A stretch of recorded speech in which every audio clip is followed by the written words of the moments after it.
महाकुंभ में दर्शन देने आए 5 ऐसे साधु बाबा जिनकी घोर तपस्या के बारे में जानकर रह जाएंगे हैरान। किसी साधु ने जीवन भर न नहाने की खा रखी है कसम, तो कोई साधु कई सालों से अपने एक हाथ को हवा में उठाकर कर रहा ऐसा योग जिसके पूरा होते ही होगा ऐसा चमत्कार जिसकी वजह से पूरी दुनिया में हो जाएगा भारत का बड़ा नाम। पहले नंबर वाले साधु की तपस्या को देखकर तो विदेशों से लोग इस साधु महात्मा के दर्शन करने कुंभ मेले में आ रहे हैं। तो चलिए जानते हैं महाकुंभ में आए इन चमत्कारी साधुओं के बारे में। नंबर 5, छोटू बाबा। कुंभ में शामिल होने आए छोटू बाबा की हाइट 3 फीट से भी कम है, इसीलिए इन्हें छोटू बाबा का नाम मिला हुआ है। लेकिन इनकी खास बात यह है कि इन्होंने पिछले 32 सालों से स्नान नहीं किया है। छोटू बाबा जीवन भर न नहाने की तपस्या कर रहे हैं। छोटू बाबा की इस घोर तपस्या को देखकर हर कोई हैरान है कि पिछले 32 सालों से ना नहाने के बाद भी छोटू बाबा इतनी साफ सुथरे कैसे दिखते हैं और वे इस कठिन तपस्या को कैसे पूरा कर पा रहे हैं। इसीलिए छोटू बाबा से मिलने दूर दूर से लोग महाकुंभ मेले में आ रहे हैं। नंबर 4,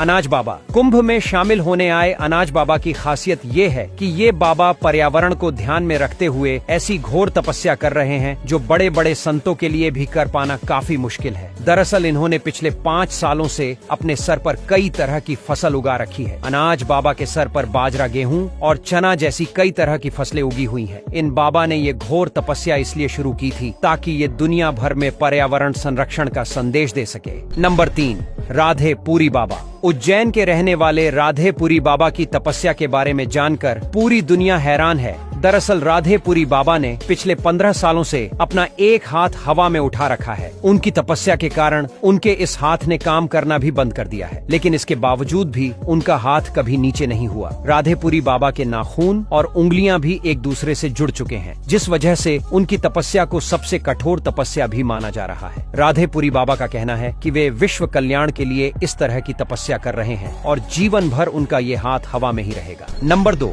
चाबी वाले बाबा। महाकुंभ में आए चाबी वाले बाबा भी लोगों के आकर्षण का केंद्र बने हुए हैं। दरअसल चाबी वाले बाबा अपने गले में 20 किलो से भी ज्यादा वजन वाली चाबी लेकर घूमते हैं और वे ऐसा पिछले कई सालों से कर रहे हैं। चाबी वाले बाबा की ये तपस्या इतनी ज्यादा कठिन है कि उन्हें इस तपस्या की वजह से ठीक से चल फिर पानी में भी मुश्किल होती है, लेकिन फिर भी उन्होंने जीवन भर इस कठोर तपस्या को पूरा करने की कसम खा रखी है। नंबर 1, रुद्राक्ष बाबा। महाकुंभ में शामिल हुए रुद्राक्ष वाले बाबा अपने सर पर 45 किलो से भी ज्यादा वजन वाले रुद्राक्ष की माला को ग्रहण किए हुए हैं। रुद्राक्ष वाले बाबा के सर पर लाखों रुद्राक्ष लगे हुए हैं। इन बाबा का असली नाम गीतामंद गिरी महाराज है और ये महादेव के सबसे बड़े भक्तों में से एक माने जाते हैं, जो जीवन भर इस घोर तपस्या को करने की कसम खाए हुए हैं। दोस्तों, महाकुंभ मेले में